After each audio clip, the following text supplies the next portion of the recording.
Sun cast a shadow, a digital line is coming over the mountain and over your mind. Double down your Bitcoin, hang on for the ride. We're moving into the future, one block at a time. We're moving into the future, one block at a time. Welcome to Once Upon a Coin, documenting the ongoing history of blockchain and cryptocurrency. As always, I'm your storyteller, Jason Cassidy. Today's story looks at one of the earliest companies in cryptocurrency, a mining startup that in a very short amount of time ended up changing the Bitcoin mining industry forever. This is the untold story of ASIC Miner.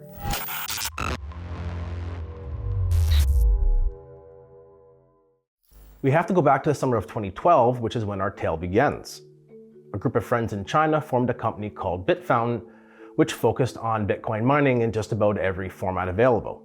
They enjoyed some initial success with these mining ventures, which led them to the decision to go ahead and take things to the next level. They wanted to build a mining fleet that would be able to make a serious splash in the increasingly competitive Bitcoin mining industry.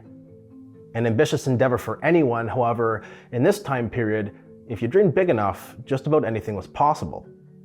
So, led by their elusive yet talented founder, who went only by the online moniker Friedcat, Bitfountain formed a subsidiary called ASIC Miner and began putting together a crypto-centric crowdfunding campaign to help turn their dreams into reality. By the time August of 2012 rolled around, the team was ready to go to market as they announced the company and its equity sale to the blockchain world via the Bitcoin Talk Forum. The response was more than anyone could have imagined. Considerable interest from the community was shown, which led to ASIC Miner being able to raise a healthy amount of money to fund operations early on. Shares were sold on the, at the time, very popular GLBSE, or Global Bitcoin Stock Exchange. And this was a place where a Bitcoin-related company could raise capital by issuing bonds or stock to the public in exchange for Bitcoin. You could purchase any number of shares at a price of 0.1 Bitcoin per share. 5,000 or more shares got you a board seat, a position many investors coveted to gain more insight and control over their investment. The funds were being used to build new ASIC mining chips, ASIC standing for Application-Specific Integrated Circuit. In essence, ASICs were the next evolution of Bitcoin mining, and ASIC Miner wanted to capitalize on this new trend by being one of the first to market with a well-built ASIC machine. ASICs were a big step up from what the mining industry previously looked like. Things had started off with CPU mining, then advanced to GPU mining, and finally ended up with FPGA. The Bitcoin hash rate at one point was so low, in fact, that you could actually mine with a good old-fashioned personal computer and get Bitcoin at a profit. Earning more Bitcoin than the total cost of electricity spent to mine them was the name of the game.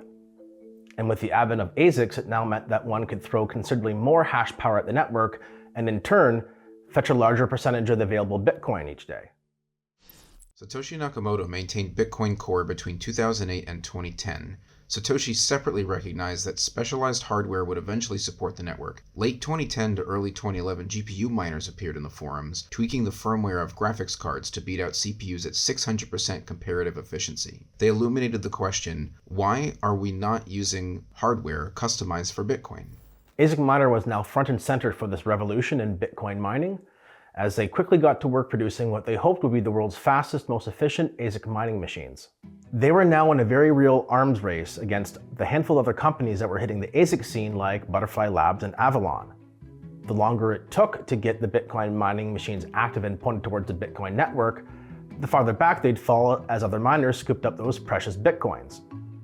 ASIC Miner's first release was their Generation 1 block Eruptors, with the biggest hit in the series being their USB-based version. A small yet, for its time, powerful little piece of mining hardware that could fit into the palm of your hand. The other offerings in the series included the BE100 Cube and the BE100 Blade, both of which sold like hotcakes as well. Understanding that in the Bitcoin mining game, time is money, the company quickly moved to solidify their next generation ASIC chip design and send it off to the foundry for mass production.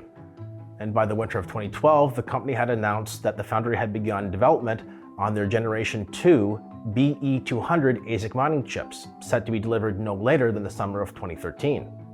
As the calendar flipped over to 2013, the sales from their Generation 1 block Eruptors were making ASIC Miner enough money to scale up in a big way in a short amount of time, ordering yet more chips to be fabricated for their now highly anticipated BE200 ASIC chips.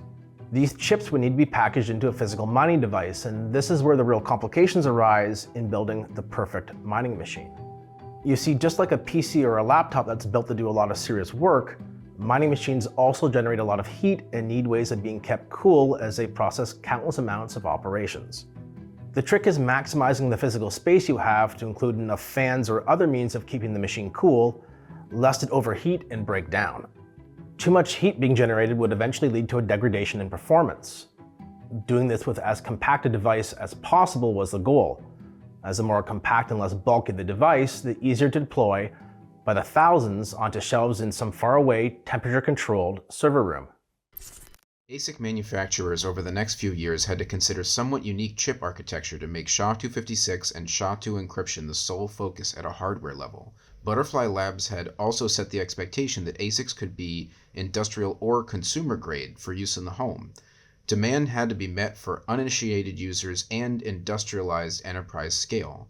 Power consumption per unit and cost to manufacture were the main forces driving the divide in hardware offerings.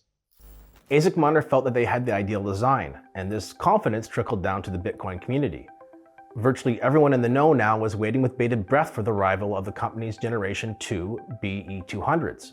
Over the course of the year, the company worked tirelessly to unload any remaining Gen 1 stock in preparation.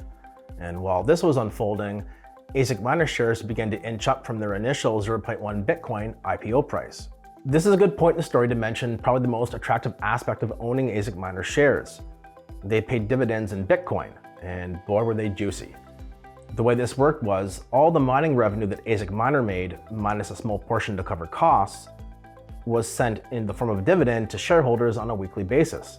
So essentially, ASIC Miner would mine a ton of Bitcoin each week, and then send those Bitcoin back out to shareholders. The more shares that you owned, the larger percentage of the mined Bitcoin you'd receive. And because the parent company, Bitfountain, owned a large amount of the outstanding shares, they had more than enough revenue via dividends to continue to grow their subsidiary in ASIC Miner. Where this gets really interesting though is when one factors in just how much Bitcoin the company was bringing in. Remember, they were deploying increasing amounts of hash power onto the network on a daily basis in the form of ASICs. And as their slogan said, ASIC Miner had entered the world of ASIC mining by quite literally inventing it. This all led to creating an environment where the company kept taking over a larger portion of the Bitcoin network measured by hash power. And the more hash power, the more Bitcoin coming in. ASIC Miner was now mining thousands of Bitcoin a week, so if you had a large amount of shares, you were receiving some truly jaw-dropping dividend payments. This is a part of the story that I can personally attest to. You see, when I first got into cryptocurrency, it was the mining aspect that probably fascinated me the most. ASIC Miner was a nice way to get access and exposure to mining without having to do all the heavy lifting. I clearly remember being outside gardening one sunny afternoon when I heard my phone alert go off. Every Wednesday at 2 p.m. Eastern was dividend time. So I rushed into my house to check my Bitcoin QT wallet, and when I saw the amount, I basically shit myself. You can probably guess now what happened to that 0.1 Bitcoin share price. Yeah, it went supernova. By the summer, the price had soared to 1 Bitcoin a share, which meant a very sweet 10x return for IPO investors, and that's before factoring in the crazy amount of dividends being received each week. As bigger and bigger dividend payments came out, word quickly spread about the chicken that laid golden eggs, and seemingly everyone in crypto at the time was now trying to get their hands on these shares. Prices once again moved up as 1 Bitcoin a share became 2, then 3, then 4, and finally 5 Bitcoin a share. The company was making millions of dollars a week with minimal expenses. And before too long, word started to spread that ASIC Miner was the first $100 million Bitcoin company without a website. It was a head-turning story. Despite some early delays on the BE200 chips, by all accounts, the company was doing incredibly well. It seemed like everything was going great for ASIC Miner. The idea, the timing, and the implementation. But as fate would have it, this actually marked the peak of the company's success. It's around this time that a Mount Vesuvius level disaster was unfolding, shaking the very foundations of cryptocurrency. The Mt. Gox collapse created a cascading effect that was felt by many sectors in crypto, including the mining industry. And as the price of Bitcoin crashed, the profitability of mining was thrown into a blender on high speed. You buy Bitcoins through an online exchange, and one of the biggest, Mt. Gox, unexpectedly shut down today, owing hundreds of millions of pounds and prompting the sharp fall in the value of the currency. Things only got worse as company updates became less common, and their financial statements were slowly but surely beginning to reflect one of a business that was in some level of distress. A seemingly endless amount of delays on the BE200s kept occurring, whether that was for sales, internal deployment, or just receiving new chips from the foundry.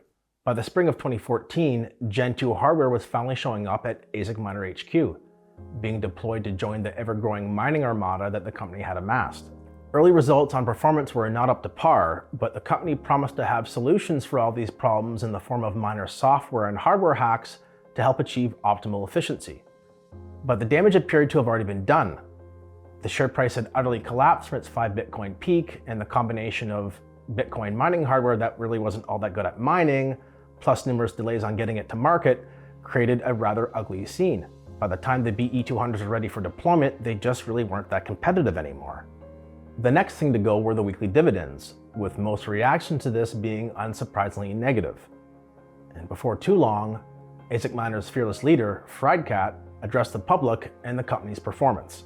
The end result was the line of Generation 2 chips were poorly designed, and this swing and miss meant that the company now had to put everything in the kitchen sink into a great Gen 3 release, hoping that it could solve the growing list of issues that the Generation 2 line had introduced. The tentative delivery date for the new and improved BE300s was in spring of 2015. Those machines never ended up making it to production though, because by the time 2015 arrived, the mining industry looked a lot different than it did back in 2012 when ASIC Miner shocked the Bitcoin world with its introduction of the ASIC. By now there were several serious competitors who hadn't flushed a full year of development down the drain with a failed Gen 2 release. Names like Bitfury and Avalon had surpassed ASIC Miner in virtually every facet of mining. And the last to go? Well, Friedcat himself. Because not too long after the bad news had been delivered, communication from him and the rest of the company had ceased completely. Rumors began to swirl about his whereabouts and safety. Had something happened to him? After all, he didn't seem the type to just up and vanish. Those rumors then evolved into hints of internal company strife with a falling out between the founders.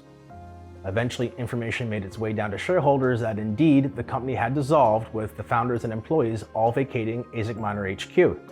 Pictures of empty boardrooms, random desks, chairs, and potted plants strewn across a now disheveled-looking office made it crystal clear that this party was now officially over. Varying levels of disbelief on shock came next as investors wrestled with what they had just learned. In the coming months, more rumors popped up as well, ranging from Friedcat being abducted by the mob to the imminent return of the company after a prolonged sabbatical.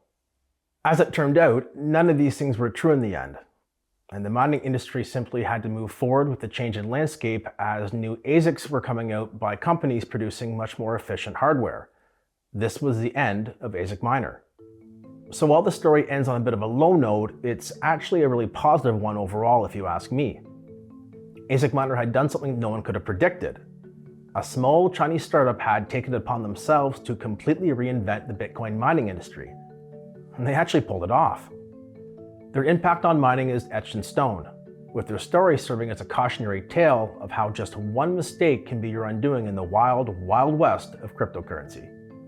As for myself, I was fortunate enough to see some of the cracks forming in the company and got out before everything had collapsed. The experience was invaluable, however, as I learned a ton about Bitcoin itself, the economics of mining, and what it takes to build a kick-ass hashing machine. And while the era of ASIC Miner is long gone now, they played such a pivotal role in the early days of mining that their legacy will always be relevant when viewed through the lens of the true pioneers of cryptocurrency. I hope you enjoyed today's stroll down memory lane. Until next time, have fun and enjoy life, my friends. I'll be back soon with another incredible story to tell you.